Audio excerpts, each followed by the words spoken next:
नमस्कार। आज का विषय है उपभोग फलन का अर्थ। इसको हम ग्राफ के माध्यम से समझेंगे।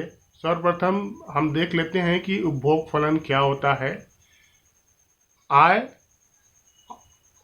यहाँ पर पहले सबसे मेन चीज़ आप ये देखिए कि इकोनॉमिक्स में कोई भी चीज़ हम लोग बोलते हैं उसका एक लॉजिक होता है। किसी चीज़ को पहले कब बोलना है, बाद में कब बोलना है, इन चीज़ों पर विशेष रूप से आप लोग ध्यान दिया कीजिएगा। तो उपभोग फलन क्या है कि उपभोग और आय के बीच जो फलनात्मक संबंध होते हैं उसे हम उपभोग फलन कहते हैं। C=F ब्रैकेट में Y। यहाँ C क्या है? C कंजम्पशन है, F फलन है, Y जो है इनकम है। तो उपभोग और आय के बीच जो फलनात्मक संबंध है, ठीक है, इसी को ही हम लोग उपभोग फलन कहते हैं। अब इसको हम लोग ग्राफ से समझेंगे, ठीक है। तो देखते हैं ग्राफ पर उपभोग फलन देखेंगे। उपभोग फलन क्या है? सर्वप्रथम हम ये देखेंगे कि उपभोग फलन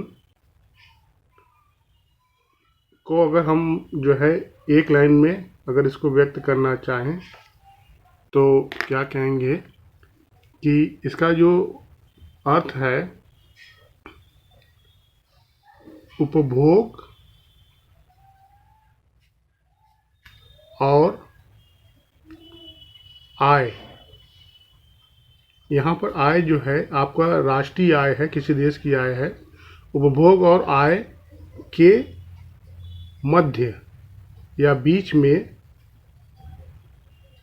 के मध्य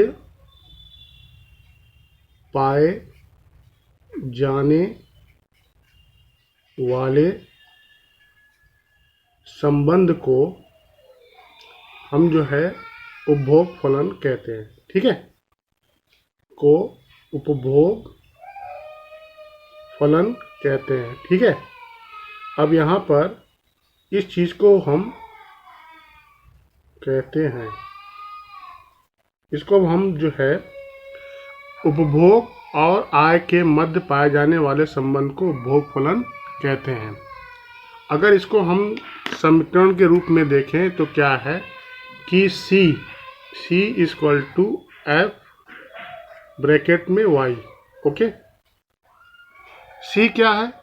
C यहाँ उपभोग है, Y इनकम आय, ठीक है। तो ये इनके बीच संबंध है। अगर आय में परिवर्तन होता है तो उपभोग में भी परिवर्तन होगा। आय बढ़ती है तो उपभोग भी बढ़ेगा, ठीक है। आय में कमी होती है तो उपभोग में भी कमी होगा। कीन्स ने इस संबंध में अपने जो विचार दिए, उपभोग को निर्धारित करने वाले बहुत सारे तत्व होते हैं, लेकिन यहाँ पर हम जो बात करते हैं मेनली जो है कीन्स के संदर्भ में। कीन्स ने कहा कि उपभोग को निर्धारित करने वाला सबसे जो महत्वपूर्ण तत्व है वो है आय, इनकम, ठीक है। तो अब इसको हम ग्राफ के माध्यम से समझेंगे और देखेंगे कि इसका क्या संबंध है, ठीक है। अब ग्राफ बनाएंगे। सर्वप्रथम हम Y अक्ष, फिर इसके बाद X अक्ष खींच लिए यहाँ पर।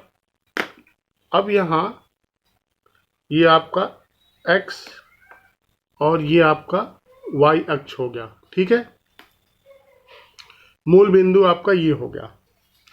अब यहाँ से अब हम X अक्ष पर जो है इनकम को ले लेते हैं, इनकम जिसको Y से डिनोट किया गया है, ठीक है।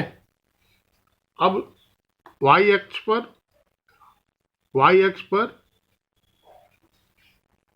कंजम्पशन, ठीक है, जिसे C से डिनोट किया गया है, ओके।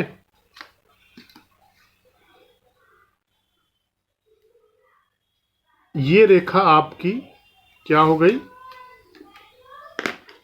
ये आपका C = A + PY यहाँ पर ये जो दूरी है आप देख रहे हैं, ये है आपका ए, ठीक है।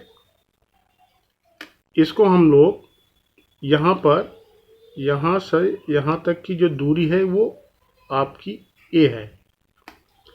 यहाँ ए नहीं लिखेंगे, यहाँ इसको हम लोग इसको सी लिख देते हैं, स्मॉल सी, ठीक है।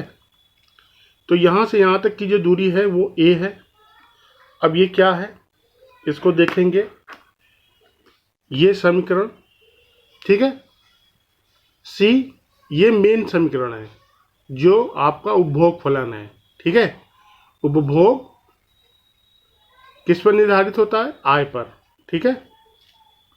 किन्स ने जो अपना उपभोग फलन का विचार दिया वो अल्पकालीन उपभोग फलन के संदर्भ में दिया, जो कि इस समीकरण से ज्ञात होता है। इस समीकरण को अब यहाँ पर हम लोग फिर से पुनः लिखेंगे, C equal to A plus B Y. अब इसमें क्या है, इसमें C जो है, C आपका उपभोग है, कंजम्पशन, ठीक है। और Y क्या है? Y आपकी आय है, इनकम, ठीक है। A क्या है? A यहाँ पर आपका जो है स्वतंत्र उपभोग है, स्वतंत्र उपभोग जिसका आय से कोई संबंध नहीं होता है, ठीक है। और बी क्या है?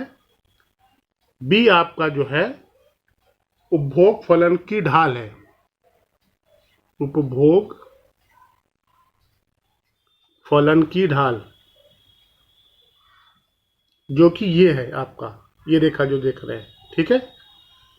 उपभोग फलन की ढाल, जिसे हम लोग एमपीसी भी कहते हैं, जिसे हम लोग क्या कहते हैं? एमपीसी। आगे के वीडियो में आपको इस संदर्भ में विस्तार से समझाएंगे, जिसे हम लोग एमपीसी भी कहते हैं।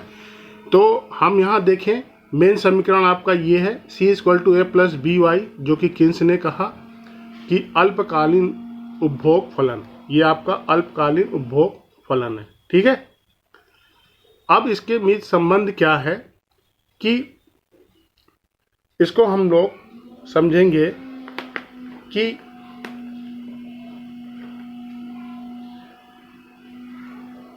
y equal to C plus S।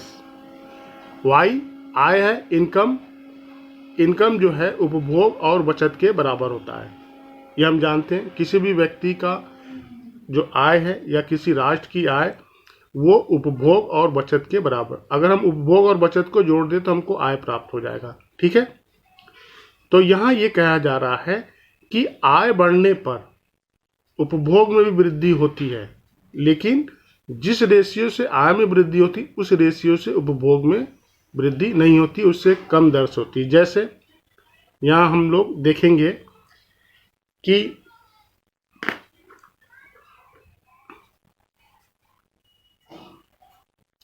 आय 100 रुपया है, ठीक है। 100 रुपये आय पर 70 रुपये आपका उपभोग हो रहा है, तो बचत कितना हुआ? 30 रुपया, ठीक है।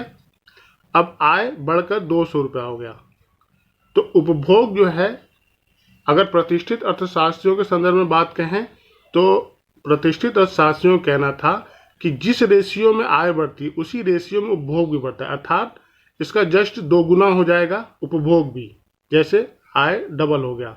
लेकिन किन्स का ये मानना है, नहीं, आय में जो वृद्धि होती है वो जो उपभोग में वृद्धि होती है वो आय में वृद्धि से कम होती है। जैसे इसका दुगुना नहीं होगा, जैसे दुगुना क्या हो जाएगा? 2 गुना 140, तो 140 की जगह यहाँ पर 100 केवल 20 ही होगा, ठीक है। अब आय फिर डबल हो जाती है, 200 से 400 हो जाती है, ठीक है। तो उपभोग क्या है? 120 का दुगना करेंगे 240, तो 240 नहीं होगा, 240 से कम होगा, ठीक है। ये 210 होगा, ठीक है। आय फिर बढ़ जाती है, 800 हो जाती है। तो अब ये देखिए यहाँ पर डबल होता जा रहा है आय, ठीक है, लेकिन यहाँ पर ये दुगना नहीं हो रहा है, दुगने से कम हो रहा है। अब 210 है उपभोग, तो उपभोग जो है आपका क्या होगा, 2 गुना करेंगे तो कितना होगा 420, लेकिन 420 ना होकर केवल ये 400 ही है। ऐसे कंडीशन में तब क्या होगा कि हमारा सेविंग बढ़ेगा। ठीक है, जैसे 200 में 120 रुपया उपभोग हो गया तो बचत कितना हो गया आपका, माइनस करिए, 200 माइनस 120 80, 400 400 में 210 माइनस करेंगे तो क्या बचेगा 190। ठीक है, और 800 देख रहे हैं, 800 से 400 तो सेविंग कितना हो गया 400। अगर इसको हम लोग परसेंटेज में देखें तो यहाँ जस्ट डबल हो गया, यानी 100% की वृद्धि, फिर यहाँ 100%, फिर यहाँ आय में डबल होता जा रहा है, लेकिन उपभोग डबल नहीं हो रहा, उससे कम हो रहा है। तो पहले ये आपका 70 था, 100 में 70 यानी 70% हुआ। अब 200 में यहाँ पर 120 है, यानी कि आपका ये 60% हो गया। यहाँ 70 था, यहाँ पर 60 हो गया। ठीक है, 200 में 120 आपका 60%, ऐसे ही देखिए आपका घटता जा रहा है। ठीक है, तो यही आपका मेन उपभोग फलन है। आशा करते हैं सभी को समझ में आया होगा। इसमें आपको पहले बताना है कि उपभोग और आय के मध्य पाए जाने वाले संबंध को उपभोग फलन कहते हैं। अगर समीकरण के रूप में देखें तो ये समीकरण है C = F ब्रैकेट में Y। ठीक है, अब किन्स के अनुसार, किन्स का ये मानना था कि आय का उपभोग का सबसे प्रमुख निर्धारक तत्व है आय। ठीक है, और जिसे उन्होंने C = A + BY के रूप में व्यक्त किया। अब यहाँ पर देखते हैं कि ये ग्राफ जो ये A है, ये क्या है, ये स्वतंत्र उपभोग है, जो आय से इसका कोई संबंध नहीं है। ठीक है, A का आय से कोई संबंध नहीं है। और फिर आता है B क्या है, ये ढाल है। ठीक है, यहाँ से यहाँ तक की जो दूरी है ये तो A हो गया, इसके बाद जो है ये B, जो कि आय पर डिपेंड करता है, अर्थात आय का कितना भाग खर्च किया जा रहा है उपभोग पर। अब यहाँ पर A क्या है, A आपका स्वतंत्र उपभोग का मतलब है कि अगर व्यक्ति की आय शून्य है तो उसका उपभोग शून्य नहीं होगा। उसका कारण क्या है, उसका कारण ये है कि व्यक्ति को जीवित रहने के लिए उसे कुछ न कुछ उपभोग करना ही पड़ेगा, खाना खाना ही पड़ेगा। हम लोग देखते हैं कि हमारे घर परिवार में क्या है कि बच्चे हैं, बुजुर्ग हैं, महिलाएं हैं, वो उनकी इनकम नहीं है, लेकिन वो क्या भोजन नहीं करते हैं। उसी तरह एक गरीब है, भिखारी है, उसकी कोई इनकम नहीं, लेकिन फिर भी लोग उसको खाना दे देते हैं। तो कहने का मतलब है कि आय कभी शून्य नहीं, उपभोग जो है आपका शून्य नहीं होगा। ठीक है, भले ही इनकम शून्य हो। समझ में आ गया। तो चूंकि ये अल्पकालीन उपभोग फलन है, किन्स ने जो अपना उपभोग फलन दिया वो अल्पकालीन उपभोग फलन के नाम से जाना जाता है। तो यहाँ पर A जो है इसीलिए स्वतंत्र उपभोग है, जो कि आय से उसका कोई संबंध नहीं है। ठीक है, अब इसके बाद B की बात आ रही है। B क्या है, ये B है, यानी आय का वह भाग जो उपभोग पर खर्च, आय तो 100 रुपया है, लेकिन उपभोग कितना है 70 है, तो आय का वो भाग कितना हुआ 70% जो उपभोग पर खर्च किया जा रहा है।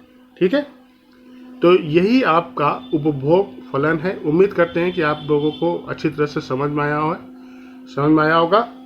आप वीडियो को लाइक कीजिए, शेयर कीजिए और सब्सक्राइब कीजिए। इसके बाद के जो वीडियो है उसमें आपको मैं अल्पकालीन और दीर्घकालीन उपभोग फलन के संदर्भ में बताएंगे। Thank you.